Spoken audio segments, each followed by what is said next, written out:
Light, camera और action, और चीन की नौटंकी शुरू।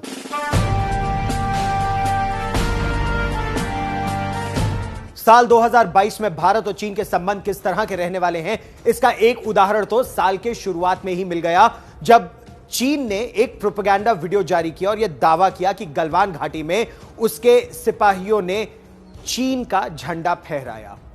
21वीं सदी, इस तरह का झूठ, 2 मिनट नहीं लगे इस झूठ का पर्दाफाश होने में। गूगल अर्थ पे जाइए, आप गूगल मैप के जरिए आप अंदाजा लगा लीजिए कि इस झंडे को कहां फहराया गया था, और इंडिया टुडे के ओपन सोर्स इंटेलिजेंस डेस्क ने यही किया। मेरे सहयोगी अंकित कुमार ने यह बताया कि ये जो जहां भारत और चीन के बीच गलवान घाटी में तनाव हुआ था, उससे करीब 1.5 किलोमीटर दूर जो चीन के नियंत्रण में लद्दाख का हिस्सा है, वहीं पर चीन ने इस तरह का ड्रामा किया। यह ड्रामा चीन ने क्यों किया? क्या चीन भारत से बेहतर संबंध चाहता है? साफ है, नहीं चाहता है। अब चीन का रवैया इतिहास में जाकर भी देख लीजिए तो 50 के दशक में चाओ एन लाई हिंदी चीनी भाई भाई की नौटंकी करते थे, और 1962 में उन्होंने आपकी पीठ में खंजर भोंक दिया। हम उसके बाद भी नहीं जागे। 1967 में भी चीन ने आपको दबाने का प्रयास किया। नाथुला में जब आपने पलटवार किया तो चीन कुछ समय के लिए शांत हो गया। यही 1986 सुंदरोंगचू में हुआ। गलवान में भी चीन ने क्या सोचा था? अब चीन साफ साफ कुछ कह तो रहा नहीं है, तो आप ये केवल अनुमान लगा सकते हैं। क्या भारत की बढ़ती सैन्य क्षमता और भारत की आर्थिक क्षमता जो निरंतर बढ़ रही है, और इस पूरे लगभग 3,500-4,000 किलोमीटर लंबे वास्तविक नियंत्रण रेखा पर भारत बहुत तेजी से अब विकास कर रहा है, इंफ्रास्ट्रक्चर डेवलपमेंट कर रहा है। क्या चीन नहीं चाहता भारत ऐसा करे? क्या चीन नहीं चाहता कि भारत अमेरिका के साथ अपने संबंध और सुधारे? क्या चीन नहीं चाहता कि भारत एक सैन्य महाशक्ति और एक आर्थिक महाशक्ति के रूप में उभरे? इसीलिए चीन भारत को दबा कर रखना चाहता है। और मैं 50 के दशक की क्यों बात कर रहा हूं? भारत की भूमि चीन ने हथियाने की जो साजिश की, वो उसी समय से शुरू हो गई थी। भारत और चीन के बीच सीमा है ही नहीं। भारत और चीन के बीच की सीमा तो 50 के दशक में बनी, जब चीन ने जबरदस्ती तिब्बत पर कब्जा किया। हमने वो कब्जा क्यों माना? ये चलिए इतिहास की गलतियां हैं जिसके लिए हम अभी भी उसकी भरपाई कर रहे हैं। लेकिन चलिए अब उस बात से आगे बढ़ते हैं।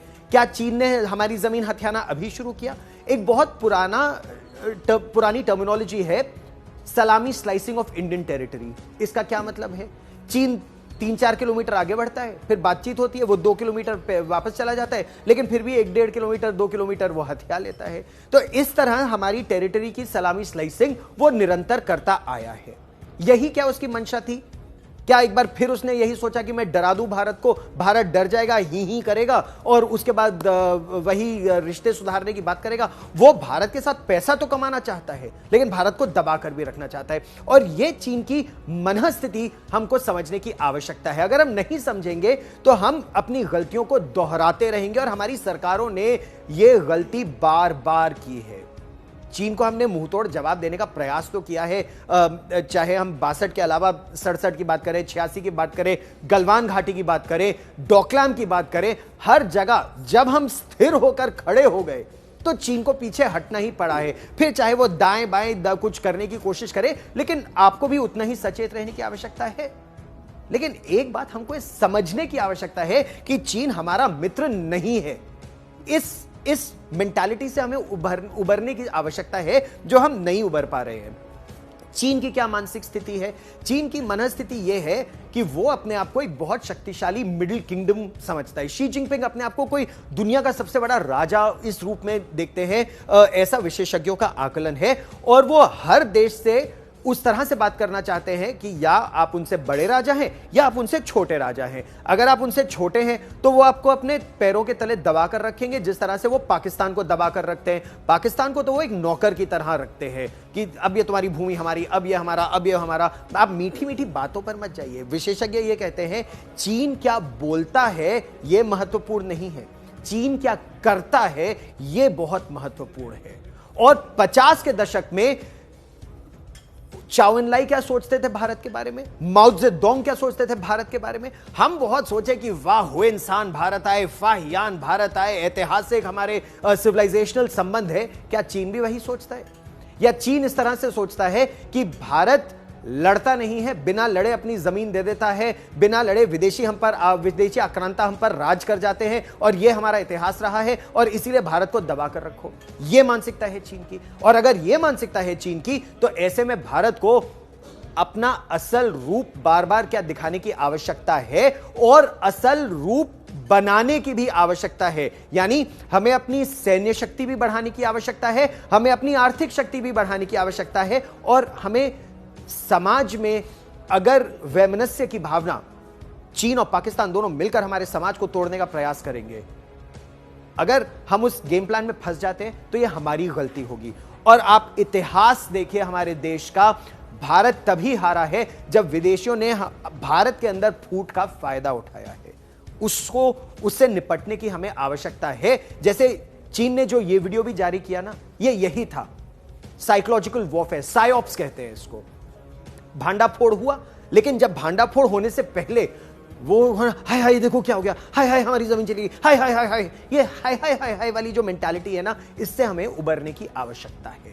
पहले भी हमने गलती की है, आगे भी ये गलती हम दोहराएंगे अगर हम अपनी गलती से सीखेंगे नहीं। हमें अपनी पुरानी गलतियों से सीखकर एकजुट होकर, चाहे आप सत्ता है, चाहे आप विपक्ष है, चाहे आप समाज है, आपका कोई भी मत हो सकता है, लेकिन जब पाकिस्तान जैसा आतंकी देश हो या चीन जैसा एक एक्सपेंशनिस्ट पावर हो आपके सामने, तो आपको एकजुट होकर ही निपटना पड़ेगा। इसके अलावा कोई रास्ता नहीं है भारत के पास। चीन क्या चाहता है? चीन संभवतः यह चाहता है कि भारत क्वाड का हिस्सा ना बने। चीन नहीं चाहता कि भारत चीन का एक काउंटर बैलेंस के रूप में उभरे। तो क्या यह दबाव बनाने की स्थिति थी, या वो दबाव बनाने की स्थिति थी कि हम इंडियन ओशन में इतना ताकतवर ना हो जाए और वहां ना दबाएं, तो इसीलिए हमको लद्दाख में वो दबाने की कोशिश करें? और क्या इसमें चीन को सफलता मिली? आप खुद इसका अंदाजा लगाइए। अगर चीन चाहता था कि भारत लद्दाख में दब जाए, क्या भारत दबा? नहीं दबा। गलवान घाटी में क्या भारत दबा? नहीं दबा। तुमने नौटंकी करके वहां झंडा फहराया, हमारे वीरों ने अपना झंडा फहराया। डरे? नहीं डरे। गलवान में उन्होंने गुंडागर्दी करने की कोशिश की, हमारे 20 योद्धाओं ने अपने प्राणों का सर्वोच्च बलिदान दिया। लेकिन कुछ अनुमान, चाहे वो रशियन एजेंसी तास हो या और अमेरिका का इंटेलिजेंस असेसमेंट हो, कोई कह रहा है चीन के 35 सिपाही मारे गए, कोई कहता है चीन के 44 सिपाही मारे गए, कुछ इंटेलिजेंस इनपुट्स और ज्यादा संख्या की भी है, लेकिन ये संख्या की बात नहीं है। हमने एक अपने कमांडिंग अफसर को खोया, उन्होंने अपने ग्रुप कमांडर को खोया, हमने 20 सिपाही, और हमने तो खुलकर कहा ना, हमारे 20 रणबांकुरों ने अपने प्राणों का सर्वोच्च बलिदान दिया।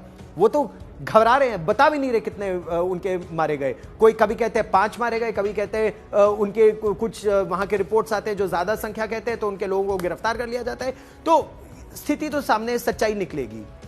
ये चीन इंटरनली कर रहा है या हमको दबाने के लिए कर रहा है? वो हमको दबाने के लिए कर रहा है, लेकिन क्या हम दब रहे हैं? अगर उसने वहां पर अपनी सेना बढ़ाई, हमने सेना बढ़ाई, वो अगर अपने इलाके में, या जो अक्साई चिन का इलाका असल में है हमारा, लेकिन 50 के दशक से है चीन के कब्जे में, अगर उस इलाके में जो 50 के दशक से चीन के कब्जे में है, वहां पर अगर वो ब्रिज बना रहा है, तो हम क्या करें? भैया वो एक ब्रिज बना रहा है, आप 5 ब्रिज बनाइए। अगर वो आप पर आपत्ति करता है, आप उस पर आपत्ति कीजिए, लेकिन आप दबिए नहीं चीन से। ये भारत देश को ये एक कदम उठाने की आवश्यकता है कि हम चीन से दबेंगे नहीं। तेजी से हमें इंफ्रास्ट्रक्चर डेवलपमेंट करने की आवश्यकता है। और ये मेरा सौभाग्य रहा है कि मैं दौलत बेग ओल्डी तक, मतलब डुरबुक श्योक दौलत बेग ओल्डी हाईवे पर मैं डीबीओ तक जाकर हमारा इंफ्रास्ट्रक्चर डेवलपमेंट गलवान टेंशन के बाद देखकर आया हूं। बहुत तेजी से विकास हो रहा है इंफ्रास्ट्रक्चर का उस पूरे क्षेत्र में। तैनाती हमारी बढ़ी है और तैनाती बढ़ाने की आवश्यकता अगर पड़ी तो बढ़ानी चाहिए, न केवल वहां बल्कि अरुणाचल प्रदेश में भी, सिक्किम में भी, उत्तराखंड में भी। और अगर चीन आपको कहीं टेंशन देता है, तो जैसे आपने क्विड प्रो को ऑपरेशन करके चीन को टेंशन दिया, अब आपने चीन को टेंशन दिया तभी तो अब वो दूसरा ब्रिज बना रहा है और सड़कें बना रहा है। इसका मतलब आप नहीं दबे। अगर वो चाहता था कि आप क्वाड का हिस्सा नहीं बने, आप क्वाड का हिस्सा बने। अगर वो चाहता था कि आप एक बड़ी महाशक्ति के रूप में ना उभरे, आप उभरे, आप फिर भी प्रयास कर रहे हैं आर्थिक महाशक्ति के रूप में उभरने की। हमारे बिजनेस को, हमारे आम नागरिकों को अब यह सोचने की आवश्यकता है, चीन के मन में हमारे प्रति लगाव नहीं है, सानिध्य नहीं है। चीन द्वेष की भावना रखता है जितना पाकिस्तान, संभवतः उतना या उससे भी अधिक। ऐसे में क्या हमें चीन को व्यापार देना चाहिए? सरकार जो निर्णय करे करे।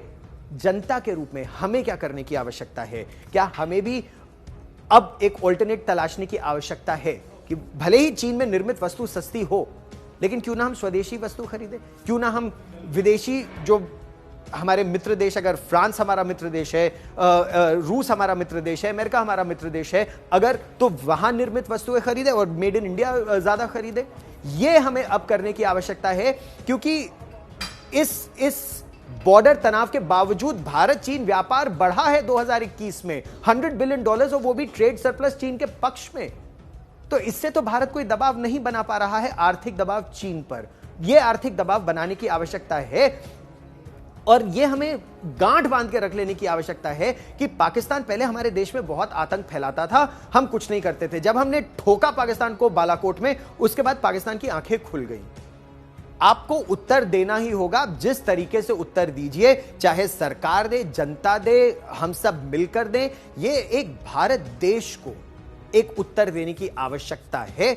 तनाव आने वाले समय में और बढ़ेगा। चीन केवल शक्ति को रिस्पेक्ट करता है, चीन केवल शक्ति को सम्मान देता है। आप शक्तिशाली होंगे, चीन आपको सम्मान देगा। आप नहीं होंगे तो जिस तरह पाकिस्तान को दुत्कारता है, वैसे आपको दुत्कारेगा।